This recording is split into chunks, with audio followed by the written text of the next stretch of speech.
Prepare yourselves for a battle of epic proportions between two titans. Feast upon their voices and revel in their words. This is Dueling Ogres.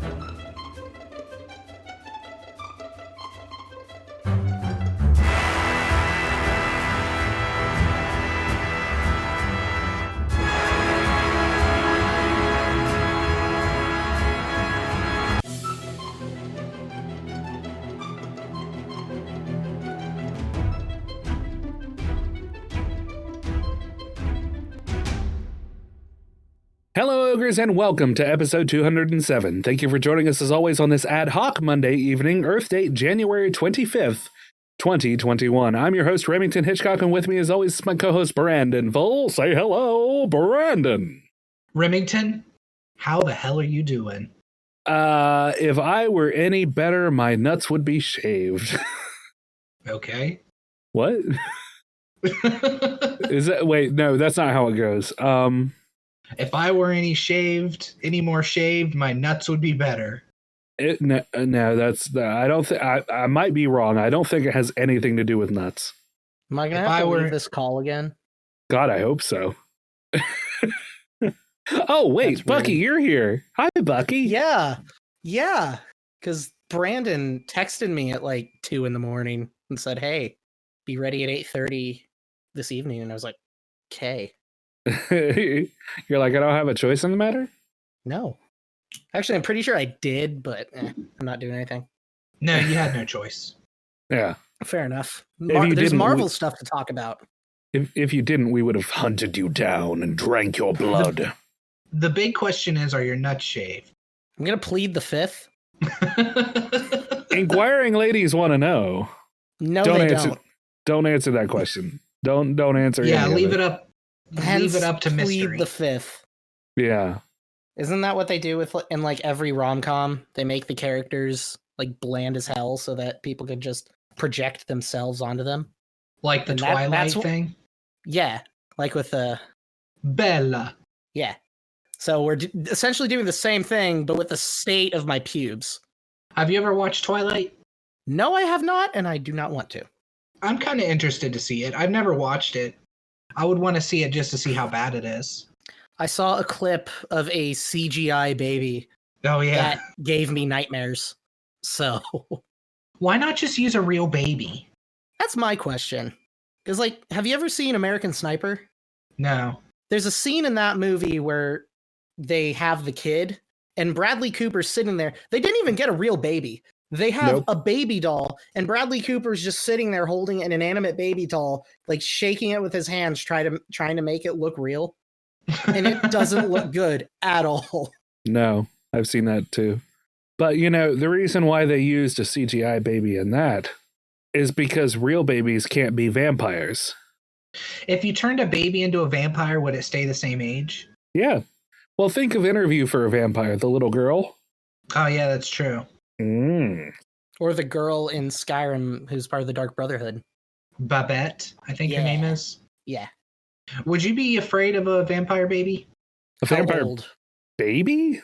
No. A newborn? Yeah, like no. 1 year.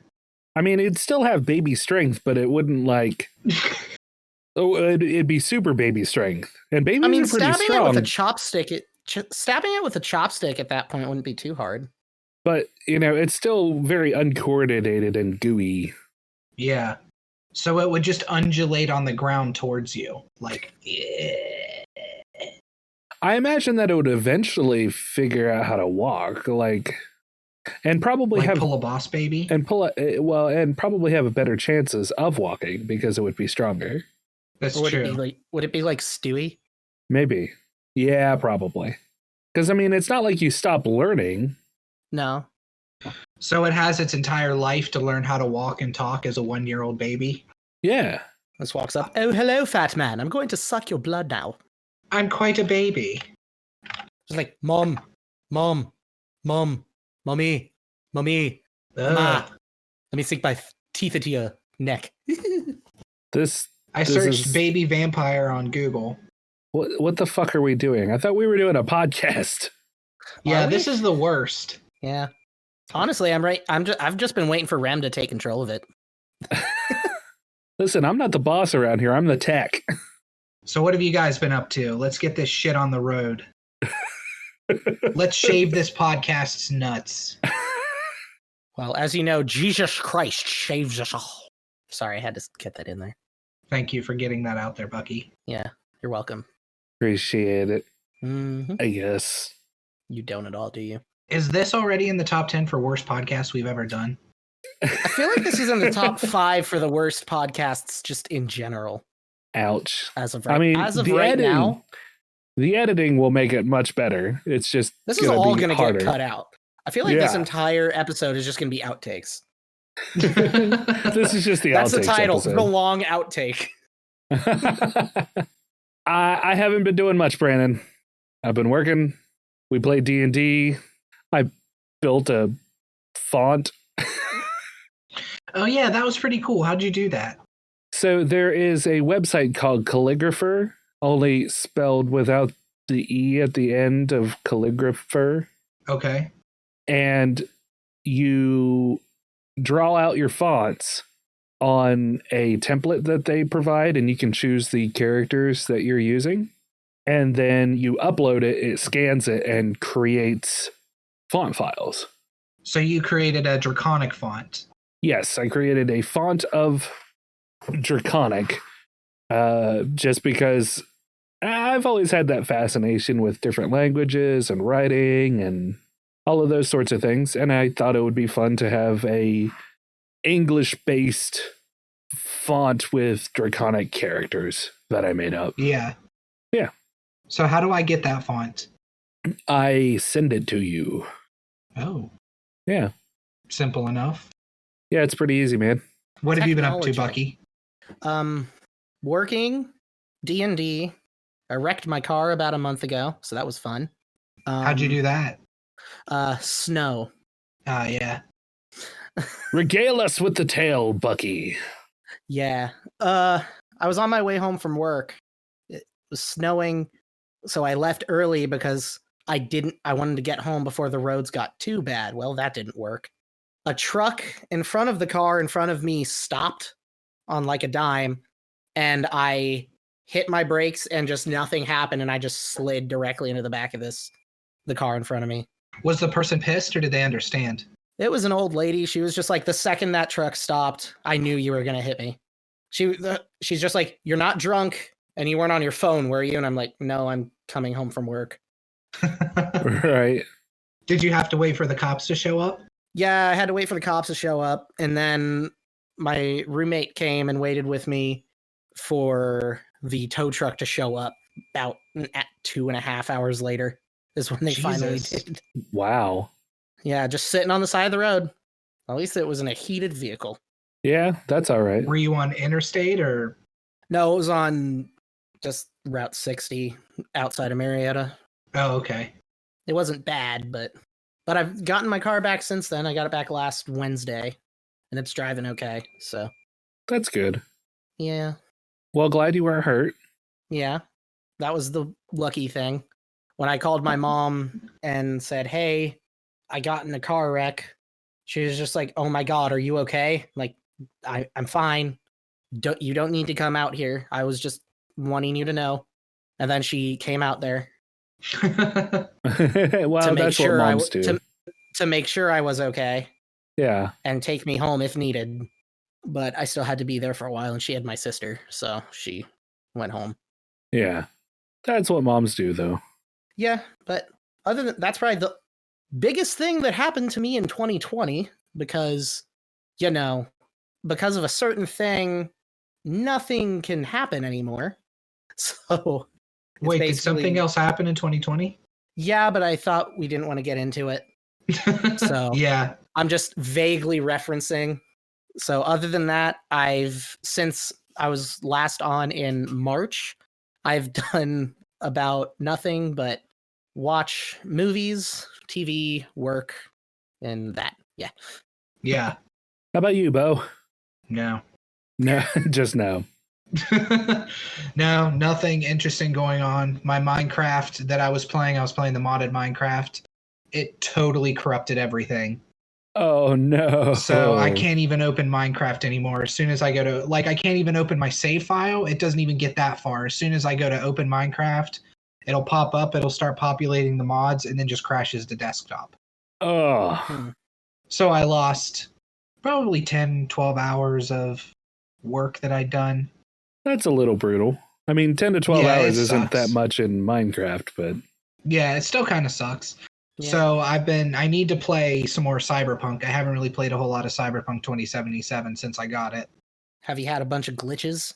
Because I know that was the big thing going on for a while. Not really, but I'm not super far into it. I'm maybe like 4 or 5 hours in.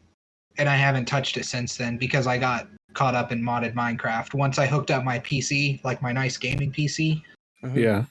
I used all of the power of this amazing PC just to play Minecraft. That's about what my computer's been relegated to. Yeah, Minecraft and Skyrim. Yep. 10 You guys are games. Skyrim, and nerds. YouTube. Did you hear that there's a rumor that the new Elder Scrolls isn't going to come out till 2027? 2026 or 2027? Bethesda, why have you failed me? I just don't get it. Like, Skyrim was so fucking popular. Exactly. I mean, but they can keep releasing it, and people will still buy it. Yeah, but I mean, they could have done like a 2-year turnaround and used the exact same engine that Skyrim was using in the exact same like play style and just created a new world for it. Or they I could mean- have done kind of like what they did after Fallout 3. They gave the engine to Obsidian and was just like, hey, go to town. And then they made New Vegas, which is arguably one of the better Fallout games. Yeah. New Vegas they is could have ranked done that higher and had, than like- 3. Yeah, they could have had like Elder Scrolls Akavir or something. That would have been awesome too. Yeah. Or just a smaller scale story within the Elder Scrolls world. Instead, they just went to ESO, which I've played a little bit of, but not a ton. Not a fan of it. It's mainly because I don't have anyone to play with. Yeah. It's like, you play on your Xbox, don't you? hmm I have it for my PlayStation. Oh, there And you it's go. not cross-platform. Yeah. I own it for PC too, but I haven't put a whole lot of time in on PC. Yeah. I have a ton of games on PC that I need to play. Have Like, you been hitting up the Epic games that they release, the free games every week? I got a couple of them, and then I just forgot. Yeah. So you're as bad as I am when it comes to remembering that. Oh, yeah. I have a friend who reminds me because the new games come out every Thursday. So every Thursday morning, I can count on a message from him saying, hey, don't forget to get the free Epic game this week. Well, that's That's nice. Yeah. Should have you do that for me. Yeah, I'll message you and let you know. Okay. It's another Thursday, Bucky. Time to get a new game. Time to install the new Epic game. Right now, the free game, and by the time this episode comes out, it won't be free anymore, is Galactic Civilizations 3, which is like a real-time or turn-based strategy game in the vein of Civilization where you play a space civilization. Yeah. So it looks pretty cool. I started it. I haven't done the tutorial yet. So I just launched straight into the actual game and had no fucking clue what I was doing. So I need to go back and play I need to go back and play the tutorial. Yeah. Speaking of Bethesda, did you guys hear that Lucasfilm announced that they're bringing back the Lucasfilm Games brand? No, I hadn't heard that. That's awesome though. I think I might have saw a bit of it as I was trying to look for stuff while I was at work, but it just wasn't happening today. Mondays are pretty busy, so Yeah, they announced that the brand is coming back. So now all the Star Wars games will be under one thing. I don't think EA has the sole rights to Star Wars games anymore. Yeah, Ubisoft got them. I don't know if they got all Star Wars. Oh, okay. I do know that Ubisoft is developing a Star Wars game. Yeah, they announced a new Star Wars game, which is probably just going to be like Assassin's Creed Valhalla or Odyssey with a Star Wars skin on it. Which I'm perfectly okay with. And then Bethesda, they announced that they're working on a Indiana Jones title. They had a small trailer. They announced essentially nothing other than like, hey, we're Bethesda and we're making an Indiana Jones game. Yeah. That's interesting. It'll probably play like Tomb Raider, I assume. Yeah, that or Uncharted. Yeah. And then Todd Howard is actually executive producing it. You mean God Howard? Yeah. Hod Toward. Hotty toddy. Mm-hmm. That was my contribution. Yeah, thank you, Remington. You're really keeping up with us here. I'm full of it. Oh, we know. Bethesda Game Studios isn't making it, just like the Bethesda publishing name is going to be publishing it. Machine Games, the creators of Wolfenstein, they're the ones who are going to be actually making the game. Oh, cool. Did you ever play Wolfenstein? No, I did not, but I've heard it is a fun Nazi murdering simulator. I was pretty terrible at it because I'm not great at first-person shooters, but I enjoyed what I played. Yeah, I'm not good at those either. Hence why I don't play them. Yeah. So that could be cool. An Indiana Jones game. What do you think of that? Do you think that Indiana Jones property is dead? I don't think it's or dead. Should be dead? I don't think it should be dead. I feel like they can... I've said this ever since the rumors were going around a few years ago that Chris Pratt was going to replace Harrison Ford as Indiana Jones. And I feel like with the Indiana Jones character, they could make that franchise a James Bond-esque type thing. Yeah. To where they have a bunch of people who are Indiana Jones telling different stories, but they're just different actors. Like Indiana Jones is a title, like 007? Yeah, akin to that. Maybe not exactly, but I feel like they could do something similar. Well, they could do at least 50. At least 50 Indiana Jones movies? Well, you wouldn't call him, I mean, if it's a title at that point, you wouldn't call him Indiana Jones, you'd call him Idaho Sam. Hannah Montana. Oh, wait, that one's taken. Arkansas Steve.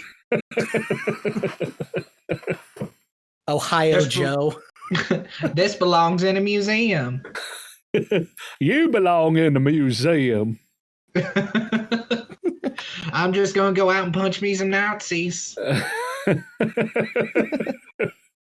All the Nazis are like, why is every 50 state attacking us? I don't know how they could do it. I'm not a writer. But I feel like they could figure something out. Okay, so let's brainstorm right now. What's the perfect Indiana Jones movie? Does it still have Harrison Ford in it? Well, the new one has a Harrison Ford in it. Indiana Jones 4, the actual fourth movie. Not the terrible fan film they released in 2005. Starring Crystal the actual Skull actors. came out in 2005. I don't know if it did. Crystal Skull is a fan film? In my head canon. 2008. Jesus, and the same year he as... was ancient in that movie. That came out the same year as Iron Man and The Dark Knight, as my roommate just let me know. Okay, so I'm thinking we get Harrison Ford back, but we give him a walker. Uh-huh. I know that's a little cliche, but we give him a whip. That's ridiculous, Bucky. We're trying to be serious here. Yeah, that's stupid. Indiana Jones and a walker. That is the most unserious thing you could possibly come up with. There are no bad ideas except that one, Bucky. Oh, okay. Harrison Ford is like 97 at this point. So we give him a walker with tennis balls. Yep. Harrison Ford is 183 years old. Yes. Harrison Ford is 78 years old. 104,002. I had a small stroke after work. I don't remember how numbers. Yeah, you're just like a little kid who's learning numbers. 104,002. Whose idea was it to have a podcast at 9:00 in the evening? It was your fucking idea. Oh, yeah. Brandon told me, so whoever he heard it from. Remington was like, well, let's not start until 8:30. I had to eat dinner, man. That's your voice. That's what you sound like in my head. How do I sound? How do I sound? I had to eat dinner, man. Let's get started on a podcast. I do sound like that. Jesus Christ. Every now and again you do. You've got me pegged, buddy. He's got you what now?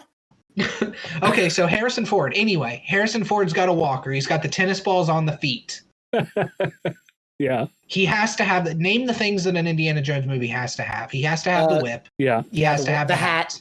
Uh-huh. Nazis? Are Nazis integral to it? Well, they had no in the fan film, as I will be referring to it, it was the Soviets. Okay. So they can move on to the Soviets. Or if they wanted to really push it, they can make it like the Viet Cong. That's true. Indiana Jones goes to Vietnam. Yeah. Yeah. He has to say it belongs in a museum. Mark Hamill should be in it in some capacity. Why Mark Why? Hamill? Because it would be fun. Okay. You just want to see more Mark Hamill. I just want to see Mark Hamill and Harrison Ford. Preferably with Carrie Fisher, but that can't happen anymore. So No. I'm They could trying to come up with her an... in. Yeah, but would they?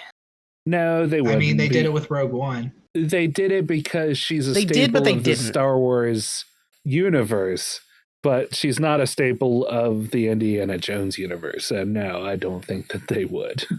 Okay, so Indiana Jones falls in a punji pit and gets impaled by those spikes, and he And has there's to pull snakes them in it. out. There's There's snakes in snakes. Yeah. It's snakes that have been sharpened into spikes that he falls onto, and then he ties the snakes together and uses it as a whip. But and he hates whips snakes. the tree. He hates He snakes. gets though. over it. He gets over it in this movie. That's his only character development in the new movie is the fact that he is no longer afraid of snakes. Yeah, that's the character arc. And at the And then very he end, dies of cancer. no, of snake cancer.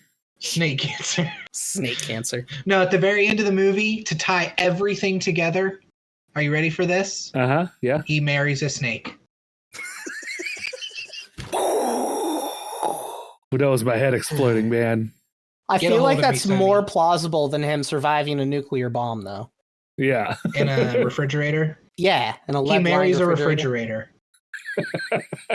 A refrigerator full of snakes. No, the camera pans out and it just reveals Harrison Ford in a straight jacket in a padded room. All 5 Indiana Jones movies are just his like crazy brain. Crazy fever dream. It's Yeah. his refrigerator from the previous movie. Yeah, he never forgot it. No. He lugs it around with him everywhere. Come on, honey. Did you ever find that Easter egg in New Vegas? Yeah. It's like right outside the starting area if you have a certain perk. There's a refrigerator with a fedora in it. Well, because we mentioned Star Wars, there's a Star Wars insider named Bespin Bulletin Okay. who was on a recent BOB or Bob podcast. I'm not sure how it's pronounced. Okay. He said that a new Knights of the Old Republic game is in development. Yeah, a friend of mine told me about that. I haven't played the games. I'm wanting to stream or record myself play them in some capacity. Mm-hmm. So that's about all I have to say on the subject. KOTOR has a huge following. Well, what it means is that if they introduce Old Republic, then that'll become canon. Mm-hmm. Is Darth Revan canon already? Technically, there was a Sith Lord named Darth Revan at some point in time, because in The Rise of Skywalker, the different battalions of the Sith, the Red Sith Troopers, one of them was like the Revan Legion. Okay. And the Malak Legions, they were named after ancient Sith Lords. So there was an ancient Sith Lord named Revan, but if it is, there's no confirmation as to whether or not it's the Revan from Legends. Okay, I mean, but it probably is. That Yeah. would be weird for them to choose the name Revan and Malak Mm-hmm. Yeah. and not introduce those characters. Did you watch all of Mandalorian season 2? Yes, I am caught up. I haven't seen season 2 Yeah. yet, but I don't care about spoilers. So if you haven't seen Mandalorian season 2, we're going to talk spoilers here for a minute. Yeah. Rem, do you care about spoilers, Rem? Rem? What? Sorry, you said spoiler, so I checked out for a second, so I could just not hear anything. Oh, do you care about Mando spoilers? No, I'll just check out. It's Okay. cool. Wait, hold on. What about Rebels? Brandon, do you care about Rebels spoilers? I don't care about spoilers at all for the Star Wars stuff because I love Star Wars, but there's only so much shit they can do with it. I mean, Yeah. Oh, they brought back another Jedi. Cool. So My question is, do they mention Grand Admiral Thrawn? yes. Yeah. Mm-hmm. In the episode where Ahsoka shows up, because Thrawn was a big thing in Star Wars Rebels. Yeah, Thrawn had an entire arc. Yeah. When Ahsoka shows up, she's fighting someone and she says, "Where is Grand Admiral Thrawn?" And then it cuts. Oh, that's awesome. And she's getting her own show. That was announced at Disney Investor Day. Well, I believe, and I think we talked about it last episode, that when I dropped that at the very end, that there is the possibility of Sabine Wren being in Ahsoka, and it's because she is looking for Thrawn and Ezra Bridger from Rebels. Yeah. There's an interesting theory going around. I know this is kind of off topic, but still within the realm of Star Wars. So it's no secret that the sequel series of movies were not well received by the wider Star Wars community. Well, there is a theory that the sequel movies are an alternate reality. In Star Wars Rebels, Ahsoka fights Darth Vader, and it's a big question left as to whether or not she actually lived. They have a fight in a Sith temple, I believe. And it collapses with her inside of it, I believe. Yeah. Later in season 4, Ezra Bridger, the main character of Rebels, finds this place called the World Between Worlds, which is like a pathway through the Force to go to any point in time within the Star Wars world. In that episode, Ezra sees a window that's showing Ahsoka about to fight Maul, or Darth Vader, not Maul. And Ezra reaches through, grabs Ahsoka, and pulls her out of that moment. Okay. And then she's talking to him, and then it's just like, I have to go back. I can't go with you. Well, the theory states that the sequels are what happen if Ahsoka actually, that's the branch in the timeline where Ahsoka dies, is the sequel series. And then the branch where Ahsoka lives is what they're showing in The Mandalorian. Because in the sequels and comics and books tied into the movies, they established that Ben Solo was Luke Skywalker's first apprentice. But at the end of season 2 of The Mandalorian, Luke Skywalker shows up and takes Grogu, also known as Baby Yoda or the Child, to train him. And Ahsoka was in The Mandalorian, and she told Mando to take Grogu to a planet called Tython, where there's a Jedi temple and where Grogu could reach out in the Force and see if there was a Jedi still alive who was willing to train him. Okay. Well, in Mando, he does that, and things happen. Luke Skywalker shows up, takes him. If Ahsoka died in Rebels when she did, Mando has no way of finding Ahsoka. He has no way of knowing to go to Tython for Grogu to reach out into the Force to ask for help. So with the remnants of the Empire and Moff Gideon find Mando and eventually take Grogu. The theory states that in The Rise of Skywalker, Palpatine has Grogu in his possession because they're using his blood, which is rich in midichlorians, to help make Force-sensitive clones of Palpatine. Do they talk about midichlorians in Mando? They call it M-count because, the midichlorians are Midichlorians are a bad word. Yeah. It's a sensitive subject. Yeah. So see, I don't know about that. I like the idea much more of Ahsoka just escaping. I don't want this split in a timeline. Like that's, to me, that's not really Star Wars. At that point, it stops being space fantasy and starts being sci-fi. Well, it's essentially like the sequel movies or the What If series of like Marvel Comics. I don't see them actually doing that, though. Yeah. That seems really confusing to people. I mean, yeah, but if people already think the sequels are terrible. Yeah, true. Regardless, though, I think that we're essentially talking about multiverse and time travel, and it seems lazy and easy. If they were to use it again, maybe. But also, at the end of Rebels, didn't Ezra destroy the one way of getting in and out of the world between worlds? If I remember correctly. Yeah, I think so. So, they can't use it again. This was Dave Filoni's out to correct Star Wars. Because I'm loving everything him and Jon Favreau are doing. The Mandalorian is amazing. Jon Favreau is like the golden god right now. For Star Wars and Marvel. Yeah, because he created Iron Man, which set off that whole multi-billion-dollar franchise. Yeah. So speaking of Marvel, what do you think of WandaVision? I'm loving it so far. Because I know that you were talking about the first 2 episodes were a little slow. Yeah, they're a little slow. Episode 3, it picks up. I feel like it'll be a lot better to watch all at once once the season's over. Yeah. But they're putting in Easter eggs to the wider universe and kind of hinting at what's happening. I'm not going to get too far into spoilers with it because a lot of it is just, cheesy acting like in I Love Lucy or Bewitched. And then the last episode was like a Brady Bunch type thing. So it's just, because I haven't watched it yet. Mm-hmm. So it's just jumping between timelines pretty much? Not really. It's all one timeline, but it's like a fake world that Wanda may or may not be creating. They haven't really delved into it at all, other than referencing a few things. What have they referenced so far? It's kind of spoilery. At the halfway point in the episodes, they go to commercial, which is a fake commercial within the thing. Like the first one, it was about a new toaster created by Stark Industries. Okay. And the second one, it was a watch made by Strucker something or other, a Strucker watch. Now, Von Strucker was the guy holding her and her brother in Age of Ultron.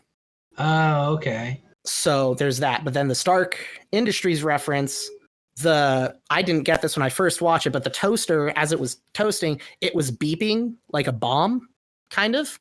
And I completely missed this when I watched it, but then I saw something later. In Ultron, they talk about how their apartment and parents were killed by a Stark bomb, essentially. Like a Stark missile went in there, and then there was one that was just sitting there in front of them that didn't go off, and it was just beeping. Oh, that's a cool Easter egg. It's a really cool, subtle Easter egg, because I didn't get that until I saw something about it later. Yeah. But it's a bunch of dumb, cheesy acting, which works for what it is. It's going to be really interesting, because it's supposed to tie in with Multiverse of Madness. Yeah. I'm very interested to see where this goes. Do you know when the next Marvel property comes out, either TV show or movie? Yeah, March, Falcon and Winter Soldier is supposed to come out. That one I don't really care about. They shelved... The first movie that's coming out is going to be Black Widow, but they've shelved the release of that. Yeah. Do you think they're going to pull a Wonder Woman 84 and release it to watch online? I don't know. Because remember they did the thing with Mulan where they put it on Disney Plus special access for $30 extra. You can watch this one mediocre movie. And no one, from what I heard, it wasn't even worth the $30. Yeah. Now, if you got together with a bunch of friends and they all pitched in $5-10 toward it, you know. Well, number one, the pricing model doesn't really enter into it in the same way, because we're not talking about a live action revisiting of a previously published Disney movie that is a little more true to history, you know. Mm-hmm. Now we're talking about a Marvel property, which is ultimately still one of the big draws for Disney Plus, for Disney in general. Mm-hmm. And if you go to a movie theater with popcorn and everything, you're going to be spending $30 for yourself. Yeah. So the pricing model actually works out pretty well in that regard. Mm-hmm. Unless you're one of those thieving cads who sneaks in your own drinks and candies and popcorns in your big parachute pants. I've never hidden a bottle of water in my hoodie so I don't have to pay $5 for it. Never. Who would ever do such a thing? Not me. Somebody who wears parachute pants. Probably, spit in the face of capitalism. you Soviet pig dog. Well, I mean, movie theaters, I don't know if they're dying or not. I mean, COVID obviously hit them really hard. Yeah. I went and saw Wonder Woman 84 in theaters. I took my sister and my roommate went with us. And it wasn't bad. And it was like the day after opening, because it came out on Christmas. I went the day after Christmas. It wasn't bad. There were maybe like 12, 13 other people in the theater. Oh, wow. Granted, we went at like noon, but... Did you like Wonder Woman 84? It was the okayest movie I've ever seen. There's a thing that happens at the beginning that has absolutely no bearing on the rest of the movie. 2.5 hours later, when we're sitting there in the credit scene, if there's an end credit scene, it's like Amazonian thingamawhatsit. And I'm like, oh yeah, that did happen in this movie. I forgot. Is that like I felt like that was a different movie. The early training of her? Where she's a kid? Yeah, it was when she was a kid. It has no bearing on the rest of the movie. The movie is not well written at all. It has some fun moments. There was that whole thing about what they did with Chris Pine's character that I don't know if you want me to go into or not, because spoilers. Yeah, but I mean, the movie's been out long enough. You can spoil it. So in the movie, there's this wishing rock. I can't remember what it's called, but you hold it, wish for something, and you get it. But apparently it takes something away from you as well. The two other people who used it around the same time that Wonder Woman did, they spoke their wish out loud. Wonder Woman didn't, though, and she obviously wished for Steve Trevor to come back. And now what I was thinking was going to happen, because you knew Chris Pine was going to be in it because you saw him in the trailers. I thought he was just going to appear out of nowhere, you know? Yeah. Like him, just him. Kind of happened that way, kind of didn't. And it was really confusing. Some random dude walks up to Wonder Woman and just like, Diana, I wish we had more time. You don't know who this person is. It's not Chris Pine. And then the camera moves off from that character, or from that actor. It's focusing on Wonder Woman, and as the camera spins back around, it's Chris Pine. So it's implied that Steve Trevor just took over this other dude's body. Oh, okay. And there's a whole thing about it being like, okay, wait, what about the guy's body he overtook? Did he not have family or, a job or something like that? That's kind of sketchy. And that was a whole well, this I don't is know real what awkward. I've got to get to work now. Yeah.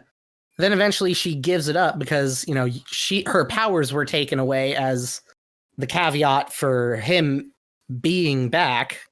And then she has to give the wish up to get her powers back to defeat Maxwell Lord. It was weird. It wasn't well written. So when she gives it up to get her powers back, she loses. She learns Chris to fly Pine's. again. Yeah. Chris Pine turns back into the other person. Apparently, to everyone else in the movie, he looks like the actor that walked up to Wonder Woman. Okay. But they have Chris Pine playing him because us. Weird. Yeah, the movie wasn't well written. The acting, honestly, was pretty good. They had a whole fun montage of Steve Trevor getting used to life in the 80s. And that was really fun. He pulled off the dumbfounded look at technology very well. Gal Gadot had some really good acting in it. How was Cheetah? Oh, yeah, she was in that movie. There was a point where she almost said, I can do this all day. And I almost got up out of my chair and walked out. I was like, you are not taking that. And then she said, I can do this all night, while kicking a guy who tried to sexually assault her earlier in the movie, which fair. Yeah. But I was like, you better not say my boy's line. You say my boy's line, I will throw something. So is she a good character then? She's a villain, right? I don't know. Her ending was very ambiguous because she didn't want to give up her wish of gaining power. And at the end, she was a cheetah. Then she fought Diana. And then Maxwell Lord's wish was to become the wishing stone. So then he gave up his wish, and then she wasn't looking like a CGI cheetah anymore. It was very confusing. That the final fight scene between Wonder Woman and Cheetah was not well lit. They spent all the color budget on the posters, I guess, and the marketing. Because I guess in true DC fashion, they had to make it all gray. Yeah, that sounds really bad. I mean, watch it. If you can bum someone's HBO Max and you have 2.5 hours that you're not doing anything and you want to watch it, go ahead. But it's nothing special. Does the movie need to be 2.5 hours, or Absolutely do they pad not. it out? Absolutely not. It did not need to be 2.5 hours at all. So why do they make these movies so long then? Because Avengers Endgame was 3 hours long and it made over $1 billion. So long movies mean more money. Fair. No, but that's their logic. It's like Deadpool being rated R and it making a ton of money, and that's the reason everyone else is making rated R movies now, like superhero movies. No, it wasn't because. Although now I'm gonna chime in on that real quick. I did watch on YouTube. You can actually watch the first 3 episodes of Doom Patrol, and I know it's been out for a while, but we had this discussion in our Discord. For those of you who like Discords and collecting them like fucking Pokemon, you can always join ours.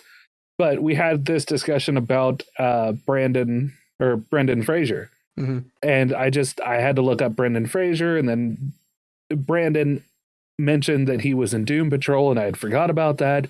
I was like, oh yeah, that's right, he plays Robot Man. So I went looking for it, and I was like, I'm going to watch a trailer because I kind of have forgotten sort of what it was all about, and then I found all 3 of the first episodes in tandem on YouTube, edited, of course, because it's on HBO, right? Yeah, it was on DC Universe, and I think they're making DC Universe a comics only thing now. Well, that was short-lived. Yeah, so now all the shows and stuff are on HBO Max. Gotcha. So there is some nudity in it in the first episode, at least, and there's some pretty graphic scenes that happen. All rated R, I would assume. As far as ratings go. And man, I really kind of enjoyed it. I don't know if I want to go as far as to get HBO Max, but I haven't taken a look at Doom Patrol yet. I've heard it's great. I watched Titans on DC Universe, and that's pretty R-rated. There isn't a whole lot of like nudity and sexual stuff, but they don't turn the violence, and they don't turn that down at all. Yeah. And Titans was really good. It was a lot better than I was expecting from DC. But granted, is that the one that has like Robin in it? Yeah. Okay. You got to be Robin, Beast Boy, Raven, Starfire, and Hawk and Dove. Is it Hawk and Dove? Yeah, those are that's like the main core cast. Cyborg makes his appearance in Doom Patrol. Is he in Titans as well? No, he's not. They introduced Connor Kent, Superboy, though. Which is he was pretty cool. And then they had an actual live action Crypto the Superdog, which made me very happy. Because I love that animated show, and I can't find it anywhere. Right. I think the first season is on Amazon, but then there's another one that they only have like 4 episodes of. Is Titans still being made? I'm not sure. Let me tell you. Yes, it is. The season 3 got renewed for HBO Max, but I can't seem to find any production news on it, other than they've reportedly cast the Joker for season 3. Oh, that's cool. Because they had Bruce Wayne in it in the second season, played by Ian Glenn, Lord of the Friend Zone, Jorah Mormont from Game of Thrones. Yeah. How old was Bruce Wayne in it? Was he an older guy? I mean, yeah. Oh, well, la-di-da. Sorry about that, Bucky. Damn. Yeah, Brandon. Why are you so stupid? Why didn't you know that? Yeah, Brandon, come on. What a stupid question. Yeah. Watch Titans and you'd know, bud. Fucking Bucky channeling his inner Canadian, eh? Yeah, bud. Did you guys hear about the Xbox Live Gold fiasco? What happened? Microsoft came out and announced that they were raising the price of Xbox Live Gold from $60 a year to $120 a year. Holy fuck. Jesus. Yeah, doubling the price of Xbox Live Gold. That's better come with Game Pass. Nope, Game Pass is $15 a month. On top of that? No, Game Pass comes with Gold. Okay. So you can get just Gold for $10 a month, or Game Pass with Gold for $15 a month. Jesus. Yeah, but there was a huge backlash with people pissed off at Microsoft, so Microsoft backpedaled. And they were like, yeah, we made a mistake. Sorry about that. It's probably coming from the fact that they didn't sell a whole lot of Series X's. Yeah, the PS5 is really winning out on this. This generation's console wars. That's what we call in the business a clerical error. They also announced that you don't need Xbox Live Gold to play free-to-play online games anymore. Well, that's good at least. So, what does Xbox Gold get you? It allows you to play multiplayer on like COD and shit, I'm pretty sure. It gives you access to online services. Plus, you get the 2 free games a month with it, too. Yeah. It used to be you couldn't use anything online unless you had it.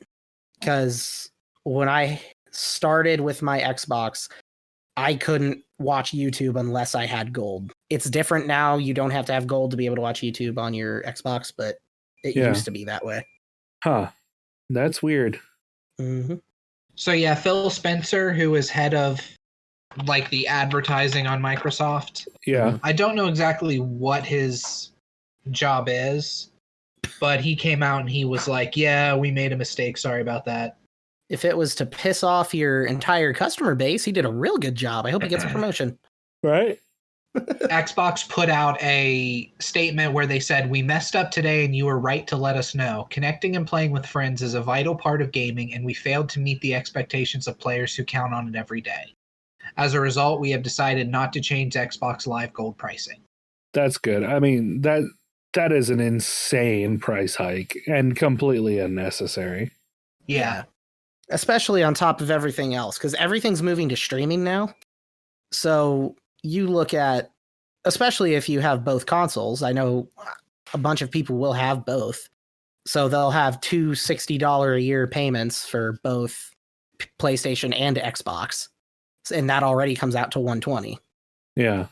Imagine having to pay $180 a year on just to be able to play games with your friends. Yeah. That just doesn't sound like the smart business decision. Right. Having it be $60 is maybe up there a little bit, because I remember Nintendo, they have an online service, but it's nowhere near that amount of money. I think it's like $20 a year. Yeah, that's very reasonable. Speaking of things that are shocking and maddening to the point of rage, it turns out that Verizon and other 5G providers have been putting 5G boxes near people's homes with no warning whatsoever. It just this big ugly box just shows up one day. And they're putting them not on people's property, because of course they can't do that without permission, but they're putting it in the front of it, which is still owned by, whatever county you live in. So usually what happens is you own property up to a sidewalk, and the sidewalk is supposed to be maintained by either the city or the county or what have you. And then there's a small plot of grass outside of that, which is also owned by the city, county, etc. And that is where they are putting these 5G boxes. So this article comes from The Verge. When most people look out their windows in the morning, they likely aren't expecting to be surprised by a chest freezer-sized box that's feeding a 5G antenna, but that's the exact experience some Houston residents have been having. Verizon has been installing its boxes as part of its 5G network rollout since at least 2019, and from the reporting done by the Houston Chronicle, it seems as if it's been anything but smooth. Sorry, I bit my tongue in the middle of that sentence. The boxes are known as, quote, ground fixtures, and they supply power and data to 5G antennas that are placed on utility poles nearby. The ones gracing people's front window view are being set up to build out Verizon's 5G home internet service. It's well known at this point that while millimeter wave tech is blazing fast, it also has terrible range. The solution to that is to blanket an area with antennas, and the equipment for that has to go somewhere. The first speed bump is that Verizon is under no obligation to get permission from homeowners before installing the boxes. In fact, it's not even required to notify them that it's going to happen. This is because technically the boxes and the utility poles that go along with them are installed on the right-of-way, which is land owned by the county. The permits to place the equipment are dirt cheap to telecoms, only costing $300. They used to be $2,700 before a law was passed by the state of Texas in 2017. But it's not just Houston that's having to deal with these surprise boxes, and it's not just Verizon putting them down. This drama has been playing out for years as telecoms are trying to expand their networks and prepare for the 5G transition. While it may be startling, there are other complaints homeowners have. A common one is that cellular equipment brings their property values down, which can lead to some extreme emotional reactions. And then perhaps worst of all, there's the mistakes that can come with installing new equipment. The Chronicle article tells of contractors digging into pipes and bursting them, flooding a street not with 5G signal, but with water. While the strife is currently limited to certain areas, it's perhaps a sign of things to come. As 5G continues its rollout, we can probably expect to see more stories like this, where the desires of homeowners push against the desire of telecoms and the community at large. If discussions aren't starting about how to deal with it now, the surprises are going to keep showing up. If not on our doorsteps, then at least somewhere in the vicinity. So what's the issue? People have to look at a box? Well, the short answer is yes. The longer answer is I would say, arguably more complicated. They talk about driving property values down. That is something that is an important thing to note, because as a homeowner, if for some reason you want to sell your home, you don't necessarily want to sell it for less than what you have paid for it. Yeah, for sure. You know, you may not come out ahead, but if you can at least make back what you've paid for it, then hey, you know, no harm, no foul. But if these boxes are going up all over the neighborhood and driving the property value down as a whole, that means that if you decide to move for whatever reason, you're kind of stuck taking a hit on the sale of your home. Okay, that makes more sense. It was just people complaining about looking at a box, and I was gonna say fuck that. But the property value stuff does make sense.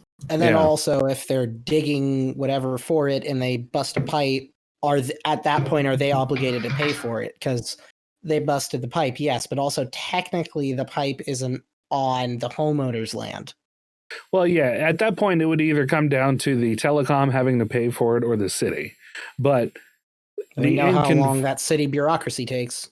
Well, and as far as that goes, not very long. You can usually have somebody out there to fix it within the day, depending on where you're at. And that's the big caveat for that. Like, I mean, yeah, some cities might be, you know, more tied down than, say, something a little more rural like we are. We can usually get somebody out here in a day. But somebody in a large city like Houston, you know, it may take a couple of days. That means a couple of days a year without water. Or God forbid they hit a gas line or something. Yeah.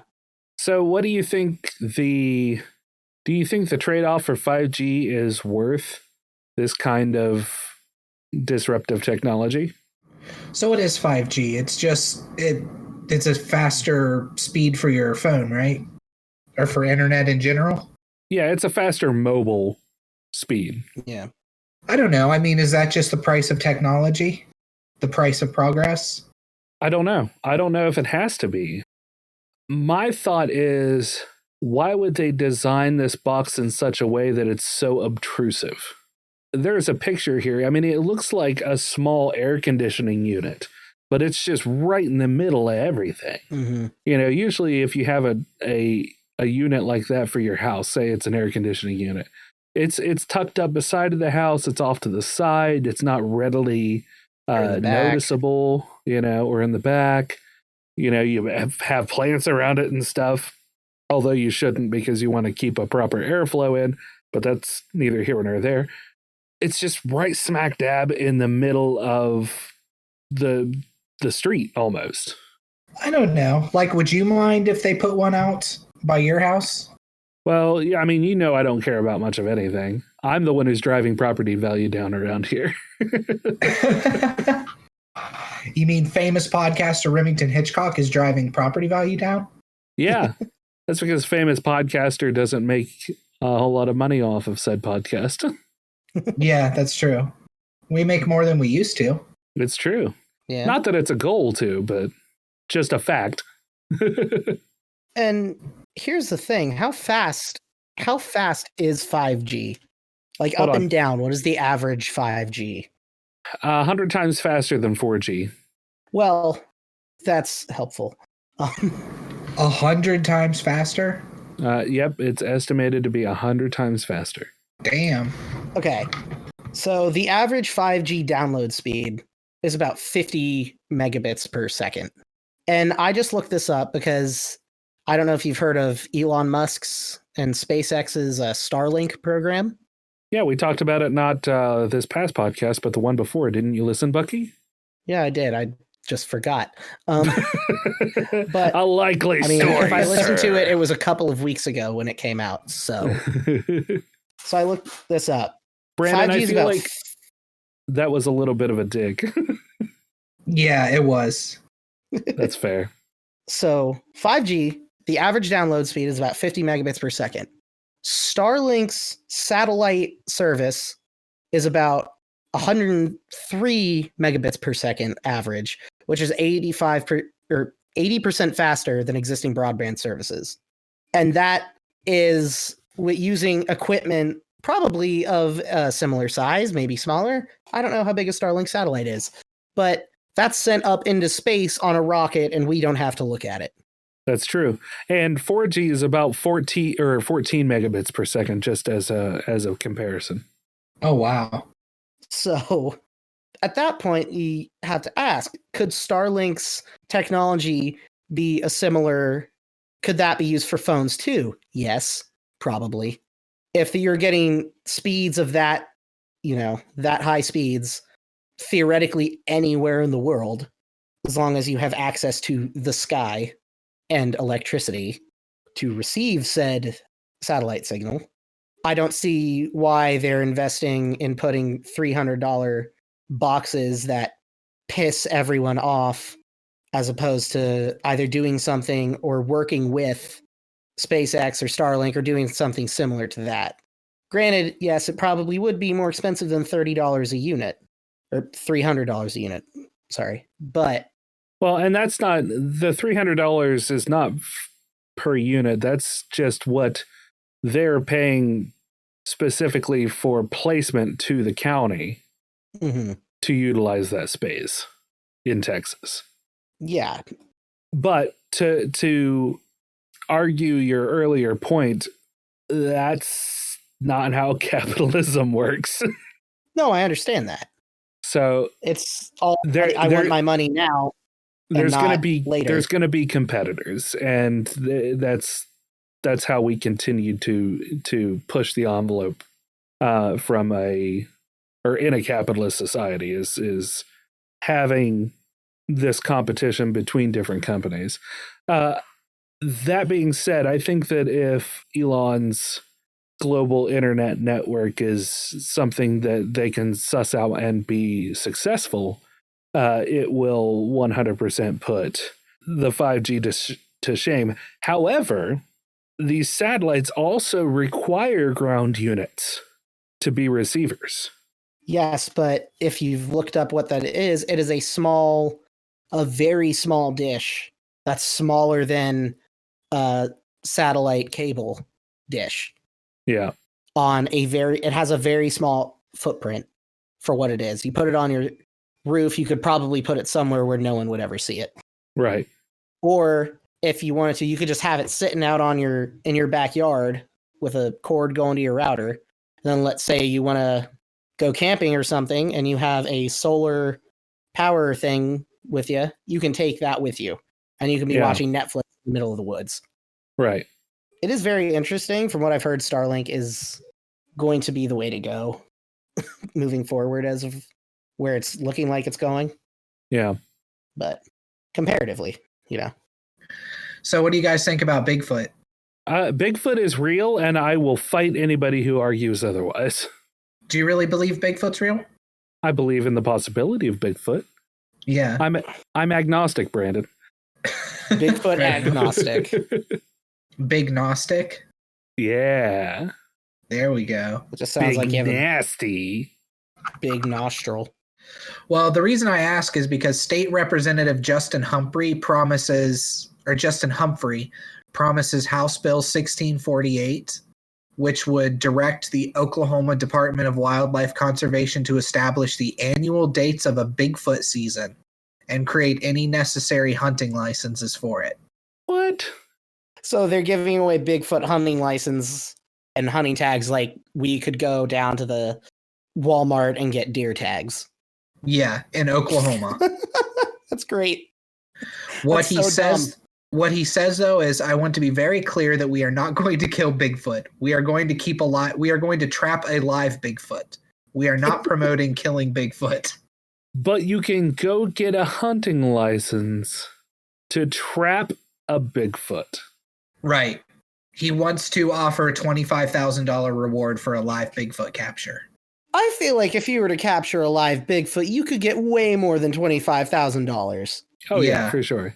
I want to clarify here that hunting licenses, as a rule, are established for population control.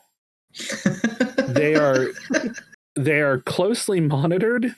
That's the reason why when you kill something, you're supposed to check it in, because the Forest Services branch of law enforcement are watching these numbers very closely to make sure that species are not endangered in any way. So, well, what he said basically is that he understands that it sounds silly, but what he's doing is trying to drive up tourism.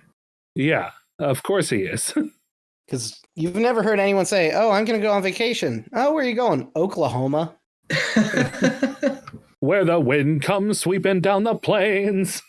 Thank you, Rem. I'm glad I set you up for that. I was hoping that would happen. I appreciate it, man. You're feeding Oklahoma. You're feeding my inner musical. I feel like Rem just breaks into song about 3 times a day. Oh, it's way more than 3 times a day. He's just at work. Oh, I'm stacking some boxes over here. Ba-doo. It's a woefully inaccurate count of how many times I sing in a day. What's your opinion? What's your opinion on Bigfoot, Bucky? It's a fun idea. I don't know whether he's real or not. An idea, sir? If you want to think he's real, that's fine. I'm not going to go out of my way to go Bigfoot hunting. I'm not going to go to Oklahoma to try to trap a Bigfoot now. Like, I'm not interested in Bigfoot. I don't really want to hunt him, and I'm sure as shit not going to go to Oklahoma for any reason, let alone Bigfoot. And we're from West Virginia. Yeah. At least you two are.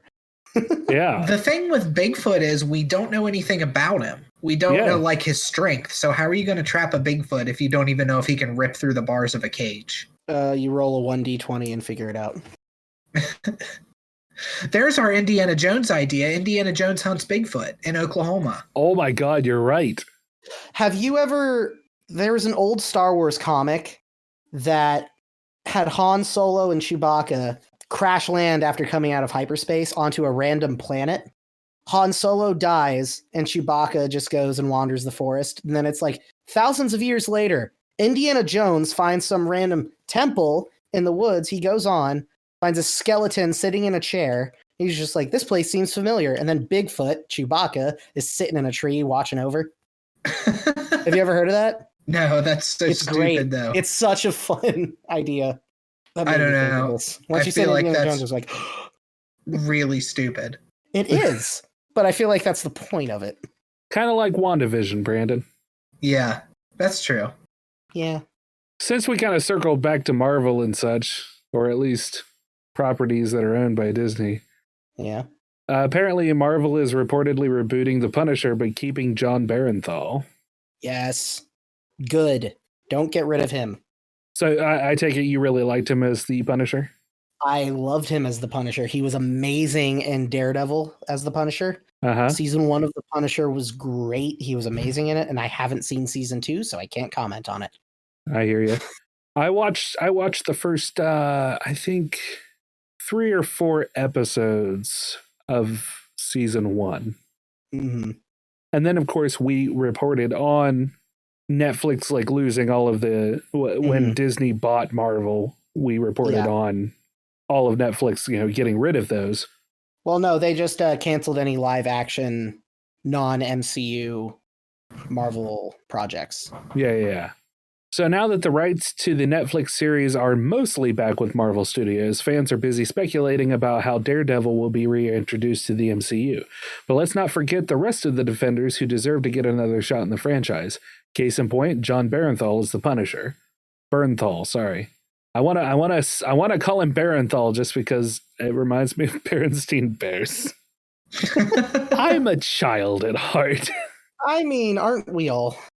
After 3 other actors played the part in various movies, Bernthal was the first to truly nail the character, and it's hard to imagine anyone else portraying him now.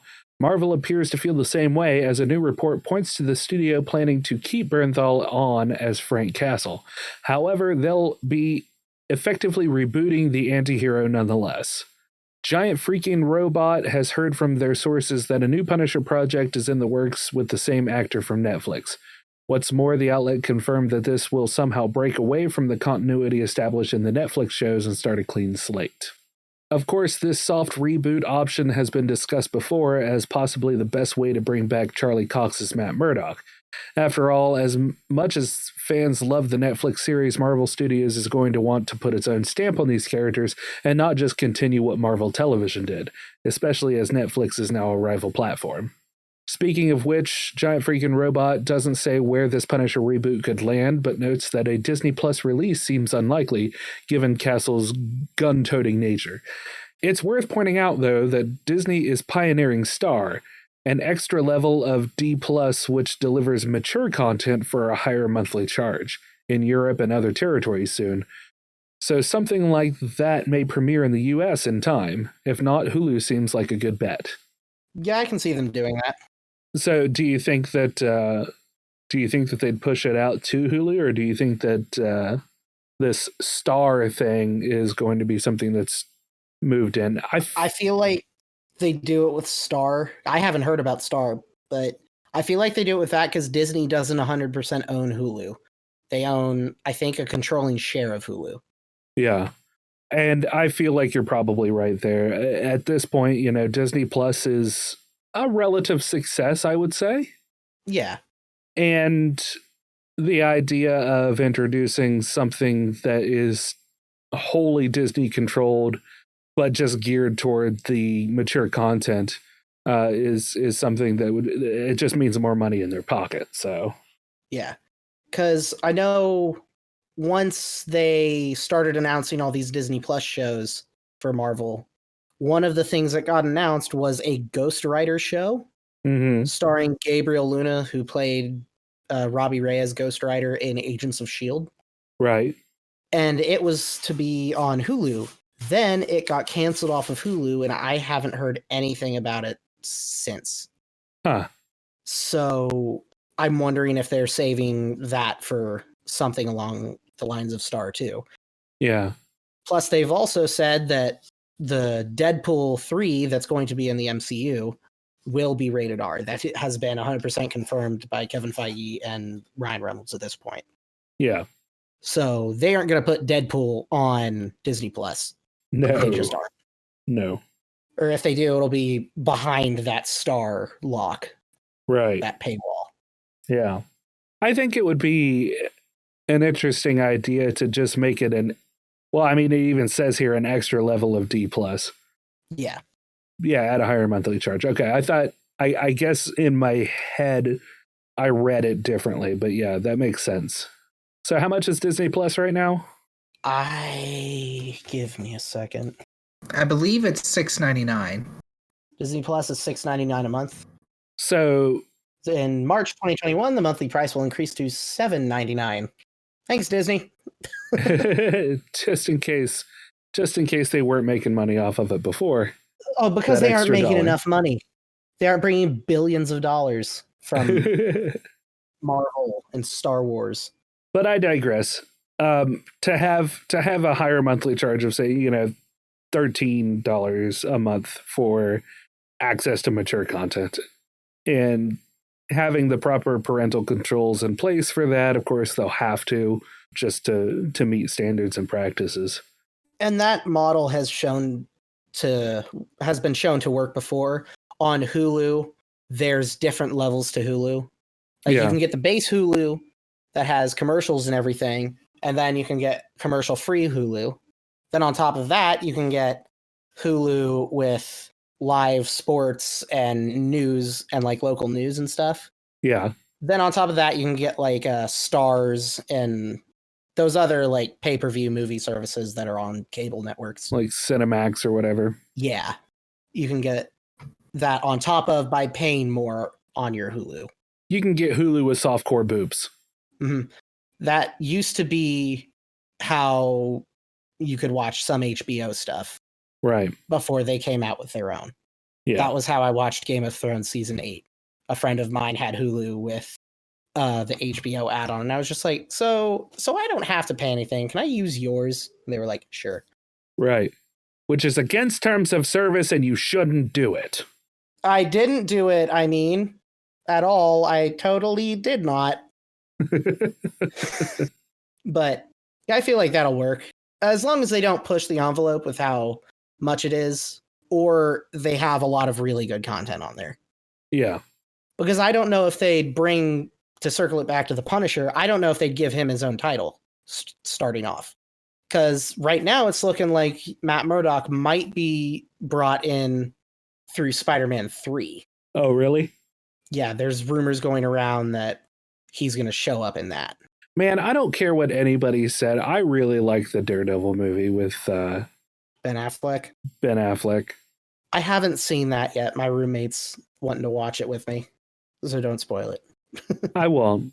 I didn't hate it though. I did not watch the series. I did hear that it was really good, but it's, the series is phenomenal. I will say seasons of it. I will say that if you have watched the series, don't go in expecting it to be as good as the series. Oh yeah, I don't. I'm gonna look at it as a completely different thing. Yeah. Yeah, it's not very good. Rim is wrong. Listen, this is why it's called the Dueling Ogres. The only reason that it was bad is I think that Bullseye was just way over the top. Mm-hmm. And Elektra, she wasn't very good either. I mean, I will say that her acting wasn't great in it, but it wasn't bad. Isn't that Jennifer Garner? Yeah. And yet both of those characters were done amazing in the Netflix series. Right. And then who was it that played Kingpin? Why can I not remember his name? It was a large black man. Oh, yeah. What is his name? He was in The Green Mile. Michael Clark Duncan. Oh, yeah, that's right. I liked him in it. Yeah, and then what was the name of the guy who played Kingpin in the Daredevil show? Vincent D'Onofrio. Yep. Vincent D'Onofrio, that's right. The incomparable Vincent D'Onofrio. Yeah, he was great in it. He is one of the best unsung actors. Yeah, he really is. He's so good that you forget who he is. Yeah, he really gets into his roles. Yeah, he does. He really just embodies his characters really well. All right, so my last one, and then we'll let Bucky wrap it up because, he's our guest. Yeah. And despite how mean we are to him, we love him very much. He's our friend. Why? I have no idea, Bucky, because we have always been known as a group to take in the wayward fools. So this one comes from Ars Technica, and it would have been scary, but it's pretty funny because as far as I know, nobody was hurt. Okay. So you guys know that Flash was deactivated at the end of 2020. Yeah. In 2017, Adobe announced it would deactivate Flash at the end of 2020. Rest in peace, Cool Math Games and miniclips.com. So earlier this month, on January 12th, Adobe carried through on its plans, deactivating Flash installations around the world. One result, according to Apple Daily, was chaos in a Chinese railroad in Liaoning province. Officials at China Railways Shenyang used Flash-based software to plan each day's railroad operations. As a result of the outage, Apple Daily says, quote, staffers were reportedly unable to view train operation diagrams, formulate train sequencing schedules, and arrange shunting plans. As a result, the railroad was unable to dispatch its trains, quote, leading to a complete shutdown of its railroads in Liaoning province, according to Apple Daily. After a day of chaos, the railroad found a solution. It reverted to an older version of Flash without the self-deactivating code. The railroad installed it early on the morning of January 13th, allowing operations to resume. Officials gave an exciting blow-by-blow account of the incident in a post on the Chinese social media account QQ. Quote, after more than 20 hours of fighting, no one complained and no one gave up, they wrote, according to Google Translate. Even if there is little hope, there is a motivation to move forward. That's that human ingenuity we hear about. The indomitable spirit of the humans. Right? The post attracted some mockery on the Chinese internet, with observers pointing out railroad officials could have anticipated this problem and developed a non-flash dispatching system months earlier, or perhaps years earlier when it was announced that it would be taken down. But because that requires work. The post was taken down, but a copy of it is still available at archive.org because, you can't say bad things. As an update at 7:30 p.m. Eastern Standard Time, reader Abe found this blog post questioning whether the flash problem affected train dispatching. It also says that the railroad reverted to an older version of Adobe Flash, but not a pirated version. As a non-Chinese speaker, it's hard for me to be sure if the Apple Daily story is accurate or not. So just take the Apple Daily story with a grain of salt, I guess, but still a really it is a thing that happened. That's fun. So, Bucky, why don't you wrap us up then, since there's apparently no talking points along with that story other than it was a little weird. It happened, and it's mildly amusing. Yeah. So, we're all fantasy nerds, play D&D and all that. We do that on occasion. Yeah, so I assume you've enjoyed Lord of the Rings in the past. The books or the movies. Nope, can't stand it. Oh, okay. Well, then you're really going to hate my story. I'm sure you're aware that Amazon Studios have gotten the TV rights for Lord of the Rings. They've, on January 12th, this is from theonering.net, they released a synopsis of what the show is going to be. Oh, yeah, I heard about this. I actually have not. They've released a cast list. Some Arrowverse actors are in it, which is going to be interesting. And they've released this. I think from what I've heard, they have the first 2-part pilot filmed, and they're going from there. And they have a planned 5-season series. 5 seasons? Apparently. Jesus. Apparently they got the first 2, or part of the first 2 pilot episodes done before COVID, and it was taken so well by the high-ups at Amazon that they immediately greenlit the 5 seasons, and the entire writing staff not fully scrapped what they had for season 1, but they rewrote season 1 and 2 to where it flows better. Okay. Since they know that they have the next season. Okay. This is the official synopsis. Amazon Studios' forthcoming series brings to screens for the very first time the heroic legends of the fabled Second Age of Middle-earth's history. This epic drama is set thousands of years before the events of J.R.R. Tolkien's The Hobbit and The Lord of the Rings, and will take viewers back to an era in which great powers were forged, kingdoms rose to glory, and fell to ruin. Unlikely heroes were tested, hope hung by the finest of threads, and the greatest villain that ever flowed from Tolkien's pen threatened to cover all the world in darkness. Beginning in a time of relative peace, the series follows an ensemble cast of characters, both familiar and new, as they confront the long-feared reemergence of evil to Middle-earth, from the darkest depths of the Misty Mountains to the majestic forests of the elf capital of Lindon, to the breathtaking island kingdom of Numenor, to the furthest reaches of the map, these kingdoms and characters will carve out legacies and live on long after they are gone. So what characters can be returning then? Like, what characters from Lord of the Rings are familiar faces? Legolas, maybe? Sauron, definitely. Because I've been going deep into the Middle-earth Legendarium. Yeah. With a podcast I've been listening to, and then I've been looking through. I got Unfinished Tales, which is one of the lesser-known works of the Legendarium, which goes more deeply into stuff that Tolkien had written. You're such a hipster. I know, but it's fun. I'm interested to see. There's a lot of things that have been announced about this show that I don't like hearing. Such as what? Well, first off, The Hobbit and The Lord of the Rings were both like road stories. Yeah. People being on the road to a place to do a thing. And it sounds like this is going to follow a whole bunch of different groups of characters and then eventually convene. Okay. And that sounds more like Game of Thrones to me than Lord of the Rings. Yeah, it sounds like they're trying to do a Game of Thrones. Which that's apparently what I've heard is insiders have said that they've heard Jeff Bezos say, "Bring me Game of Thrones." Which, fair enough. It was a very successful show up until it went to shit. Yeah.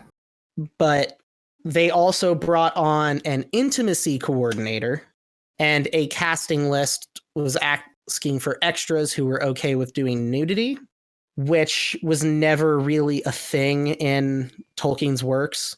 Right. Like, there's no references to sexual things in any of his works. It obviously happened in the world, but nope. It's not important to the story. It's not important to the story like it was for Game of Thrones.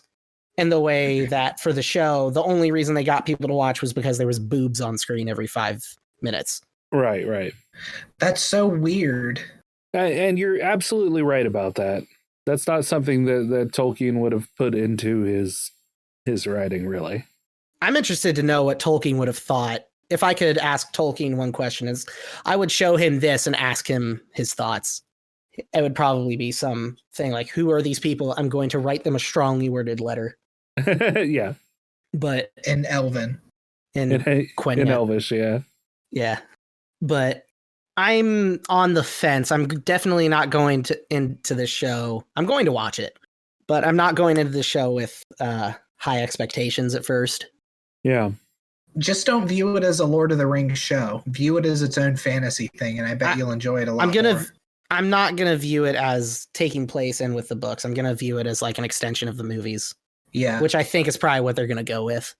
Honestly, I'd like for the final shot of the show in the 5th season to be Isildur cutting the ring from Sauron's hand. Yeah. I feel like that would be a very apt ending to the show if that's what they're doing.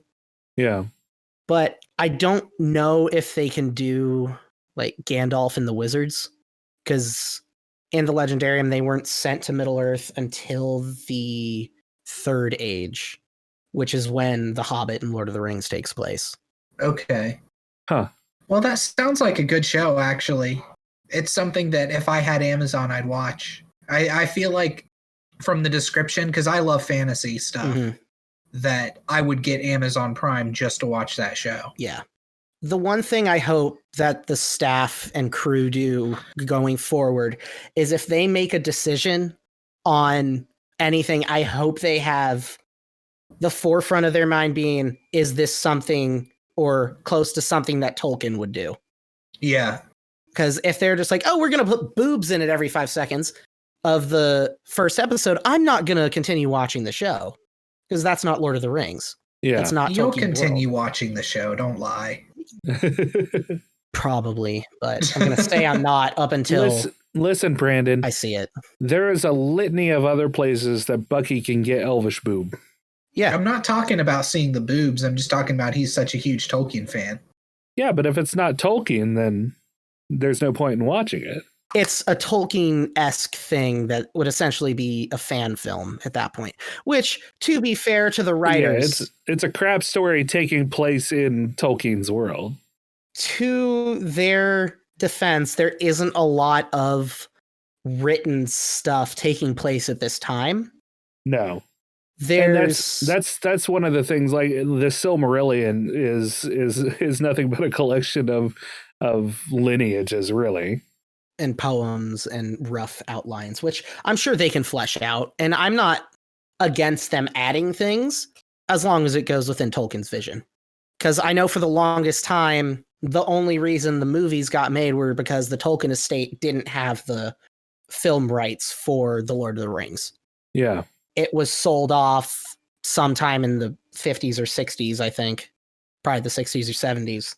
And then went from there. But they still had the film rights for all his other works. And Christopher Tolkien, when he was alive, was very against selling anything. He notoriously hated the films when he saw them, said they were a mockery of his father's work, even though they're considered one of the most well-adapted film renditions of a book series of all time. Yeah. And they are phenomenal. I love the films and the books, but it's a lot of the thing about them changing stuff. But I feel like at least in the Lord of the Rings movies, not necessarily The Hobbit as much, but definitely in the Lord of the Rings, if they made a change, it went in line with Tolkien's vision. Yeah, I mean, even all the way down to Tom Bombadil not being in it. Which that I understand why Tom Bombadil wasn't in it, because that was not the tone they were going for. Well, and that's just it. And it was also just an extra actor they would have had to hire with more time, more screen time on that, with less for other things. They replaced him with the brown wizard, whose name I don't remember. Radagast? No, that was in The Hobbit. Tom Bombadil was never in The Hobbit. Well, yeah, I'm just talking about the world as a whole. Tolkien's world as a whole. So going into the Hobbit movie, since we're talking about the entire property. Because, wait, Bombadil was in the Hobbit too, wasn't he? I don't believe so. No, are you sure? He was at the beginning of The Lord of the Rings in Fellowship. I don't think he was in the Hobbit at all. But Radagast the Brown is a character from Tolkien himself. That wasn't made up. Yes. There are 5 wizards. There's Saruman the White, Gandalf the Grey, Radagast the Brown, and the 2 blue wizards. Yeah. Whose name I don't know. Which, because the 2 blue wizards weren't directly referenced in the main works of The Hobbit and The Lord of the Rings, that's why they couldn't give them by name in The Hobbit. Because in The Hobbit, there's a line where Bilbo asks about Radagast being, is he a great wizard, or is he more like you? Then Gandalf goes in the hole. There's Saruman, the leader of our order, me, Radagast, and then the 2 blue wizards, though I have quite forgotten their names, so they couldn't go into detail about it. But that's the reason he says that and not their actual names. Yeah. Valinor. Yeah, that's... And Palando. Or Alatar and Palando. Yeah. In Valinor, that's what their names were. Yeah. It's like in Valinor, Gandalf was Aloran. Yeah. Which, and another thing I heard a long time ago is that they were going to bring in a female Gandalf. Which, I will say this. No, you cannot make Gandalf a woman. You can make Aloran a woman, because Aloran is a Maiar, and they have the ability to change how they look while in Valinor. Once the wizards were sent to Middle-earth from Valinor, they were specifically made to look like old men for a reason. Yeah. So that they could be trusted to help advise against Sauron. Right. That which Gandalf was the only one who actually did his job. Right. Because we all know Saruman became evil. Radagast was like, I'm gonna go get high with nature. And then the blue wizard just kind of fucked off. But I've also heard some stuff like they brought Bad Robot in, J.J. Abrams' production company in. Yeah. To help work on some stuff. And I don't know if I necessarily like that, just because of other things. Like, I'm not a big fan of Star Trek, but I've heard not a lot of people, I don't necessarily know how his Star Trek films were viewed. Yeah. But I know Bad Robot was heavily involved with the Star Wars sequels, and we all know how those are viewed. So, yeah, but JJ's done a lot of good stuff too. Yeah. So, anyway, I think that wraps us up for this episode. I believe so, yes. If you have any questions or comments or you'd like to hear yourself on air, you can call us at 978-DU-OGRES. That's 978-386-4737. You can also reach us on Twitter at Dueling Ogres. Email us at duelingogres@gmail.com or leave a nice comment on the Facebook page. Like these nice people. Brandon, go. We have a comment. This isn't from the last episode. This is from 2 episodes ago, episode 205. From the Viscount Terry W. Irvin II, who says, although it may prove to be an acquired taste, I am not so sure that the Spam/Oreo cookie burger would be all that great. Maybe once in a while. I say this as a person who enjoys both Spam and Oreos. I can say definitively a Dairy Queen lemon lime eggnog shake is pretty tasty, however. So thank you, Terry, for that comment. On one of our episodes with Terry, didn't he talk about his love of Spam? Yeah, you guys talked about Spam, fried Spam specifically. Yeah. Harkening back to the good old days. Yeah. I'm gonna plug my roommate's Etsy store and Instagram again. His Instagram is Crusader_designs 1939, and his Etsy store is Crusader Prop Displays. He makes a lot of cool 3D printed stuff and has a bunch of props from Smallville now, and they're all really cool. So if you're a fan of nerd stuff, check out his store. Yeah, I've been really impressed with what I've seen of his stuff. Mm-hmm. He recently printed himself a statue of Ahsoka and painted it, and it looks just amazing. Oh, that's awesome. Listen, Bucky, who the hell do you think you are coming onto this podcast and plugging other people's stuff without the permission of Dueling Ogres? You've got a lot of nerve. Isn't your one of your mottos always be plugging? Damn, he's run rings around me logically. Yeah, he's got us there. You got me by the short and curlies, Bucky. No, I do not. See, we've come full circle. Make sure to subscribe on our website at duelingogres.com for new shows and articles pertaining to some of your favorite geek news. And finally, be sure to leave us a 5-star review on iTunes or find us on YouTube, iHeartRadio, and we have officially been approved for Pandora. Oh, shit. Congratulations. Conflatulations. Yes. That's a fart joke.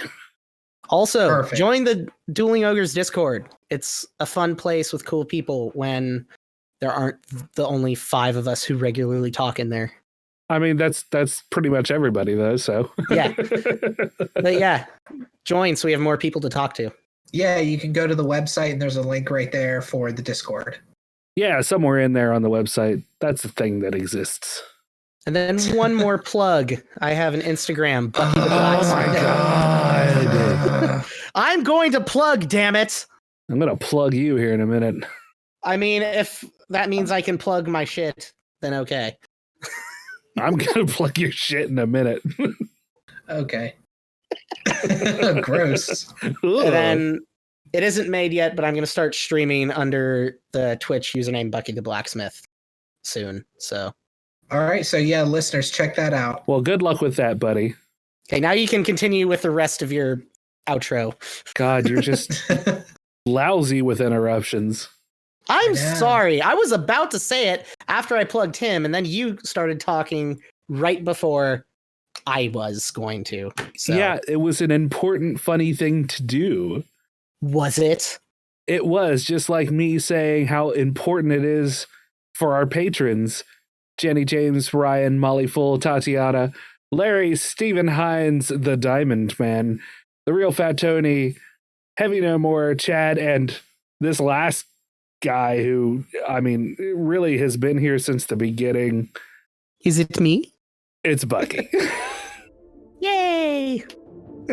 See, if you contribute to the Patreon, we'll stick you on an episode regardless of how it is.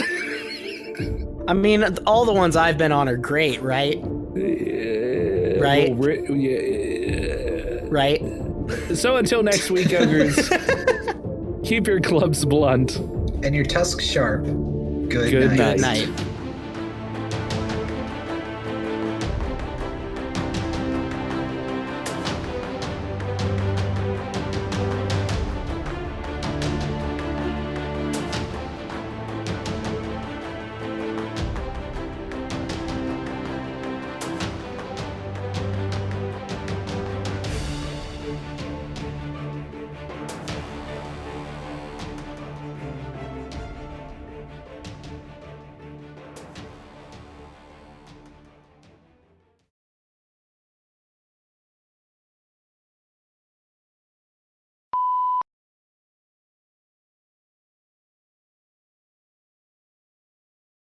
Plop, plop, plop, plop, plop.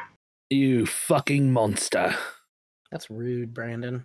That's illegal on the federal level. To Buckford. punch a pug? Animal abuse is Buckford. illegal on the federal level. Yes. Buckford. Give me a word. A word? A word. A word. Here. This will be a good use for this for Christmas. I got an urban dictionary from my mom. I'll just flip it open randomly, and that'll be the word. Brandon, I want you to look me dead in the eye. I can't. I have my glasses off. Put them back on. On this Okay. procrastination Monday evening.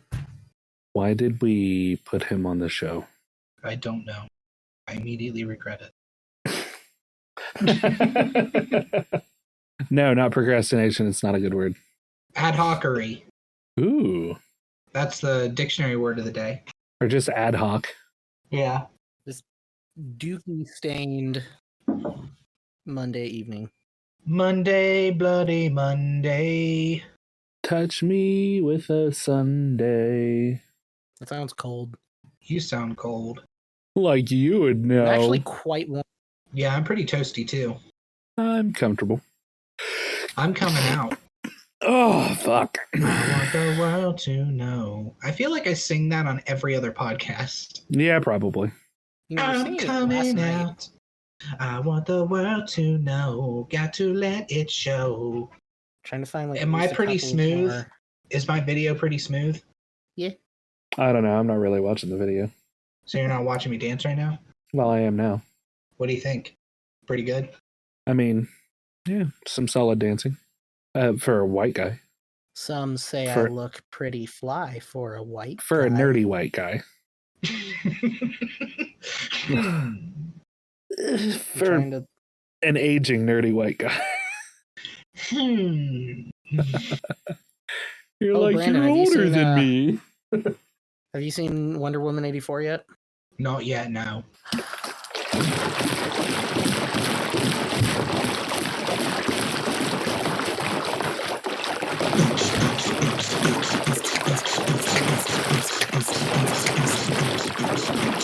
Watching him. I was going to try to freestyle, but I froze up. So we just got watching him. Watching him. Freestyle rap. Foley. Ow. Aye, boys, it's not really a wine bunch. What is it? What are you drinking? What are you swallowing?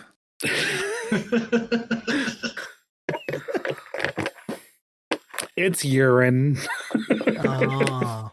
Is it at least cold and refreshing? No, it's room temperature. Oh, He drinks it warm straight out of the tap.